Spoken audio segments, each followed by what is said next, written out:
Ma'am ఎలా ఉన్నారు? Super. Ma'am అంటే నేను మీ గురించి స్టడీ చేసింది ఏంటంటే, ఒక హెల్తీ ఫ్యామిలీ అంటే మంచి ఆర్థికంగా స్థిరంగా ఉన్నారు. సో, హ్యాపీగా ఉంది. సో, మీకెందుకు అనిపించింది అసలు ప్రజలకి సేవ చేయాలని అండ్ రాజకీయ ప్రవేశం చేయాలని? సో, మీకెందుకు అనిపించింది first of all? First of all చూసుకుంటే, ఎక్కడి నుంచో వచ్చి మనం హైదరాబాద్‌లో మన యొక్క కెరియర్‌ని డెవలప్ చేసుకుందామనే డిఫరెంట్ ప్లేసెస్ నుంచి హైదరాబాద్ ఆర్ ఎనీ మెట్రోస్‌కి వెళ్ళడం జరుగుతుంది. అవును. అట్లా వచ్చినప్పుడు కొన్ని స్థానిక సమస్యలు మనల్ని తీవ్రంగా బాధపెడుతూ ఉంటాయి. హ్మ్. ఇక్కడంటే స్థానికంగా చాలా వరకు వారి యొక్క ఆధిపత్యాన్ని చూపించుకుంటూ, ఎక్కడి నుంచో వచ్చిన వాళ్ళని మీరు ఎలా అంటే కొన్ని పనులకే పరిమితం. ముఖ్యంగా రాజకీయాలకి ఇక్కడ వాళ్ళకే అవకాశాలున్నాయి. హ్మ్.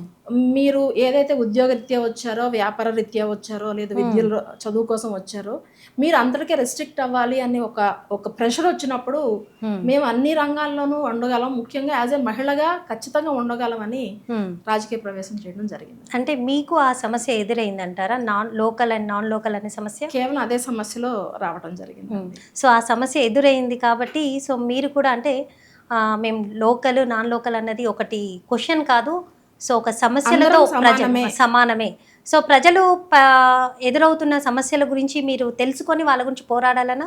ఆ విధంగా చూసుకుంటే లోకల్ అని చెప్పుకునే వాళ్ళకంటే అన్ని కమ్యూనిటీస్‌తో, అన్ని చోట్ల నుంచి వచ్చిన వాళ్ళతో కలిసిమెలిసి పనిచేసిన వాళ్ళకి, కలిసిమెలిసి జీవించిన వాళ్ళకే వాళ్ళ యొక్క సమస్యలు బాగా అర్థమవుతాయి. ఓకే. అలాంటి ఒక వాతావరణంలో మనం అసోసియేషన్స్ ఫ్రంట్ అండ్ అసోసియేషన్స్ లీడర్‌షిప్‌లో అసోసియేషన్ ప్రెసిడెంట్‌గానో వాళ్ళ యొక్క సమస్యలను తెలుసుకొని, వాళ్ళకి సమాధానం లేకపోతే వాళ్ళకి సొల్యూషన్ చూపించిన రోజే సరైన నాయకత్వం నిరూపించుకోగలుగుతాం. ఓకే. ఆ విధంగా మనం అసోసియేషన్స్ యొక్క సపోర్ట్‌తో మనం రాజకీయ ప్రవేశం చేయడం జరిగింది. గెలవటం జరిగింది.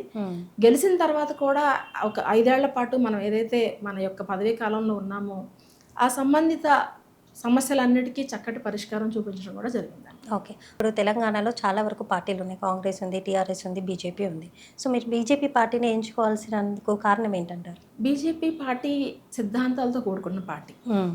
2 ఏంటంటే నాయకత్వపు లక్షణాలు బీజేపీ పార్టీలో ఇంకా ఎలాంటి వాళ్ళు వచ్చినా ఆటోమేటిక్‌గా వాళ్ళ యొక్క సేవాభావం, వాళ్ళ యొక్క నాయకత్వపు లక్షణాలు వాళ్ళ సహచరులను చూసి నేర్చుకోవచ్చు. ఒక స్పెషల్‌గా ఏదో తల్లిదండ్రులో లేతే యాన్సిస్ట్రల్ ఫ్యామిలీ నుంచి రావాల్సిన అవసరం లేదు.